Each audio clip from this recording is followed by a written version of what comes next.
final stretch. This is the last day of the Iditarod, the last kind of section, if you will. And when I think of the whole Iditarod, I don't think of necessarily just a 1,000-mile race, or this year a little bit shorter. I think of the entire process, developing this team over the course of the year, reaching back a little bit farther and developing these dogs over their lifetime. You know, there's gonna be dogs in my team from 3 to 8 years old.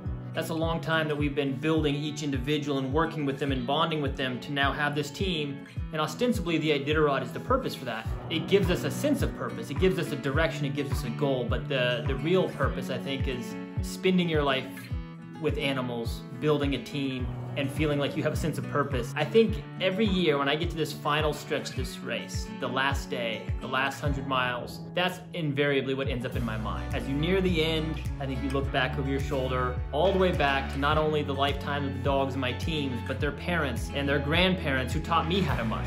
Going all the way back to when I was first learning how to be a dog musher and learning about this and how far I've come in that process. So I always feel like the final miles of the Iditarod are as much about reflection as closing out the deal.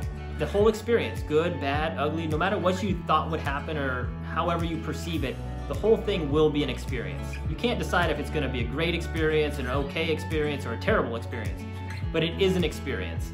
So I guess that's the whole thing, is you wake up and you think, did that really just happen? And even though it may have only been 8 or 9 days ago when you started this race, it will feel like a lifetime ago. That's kind of the final stretch of the Iditarod, the final day.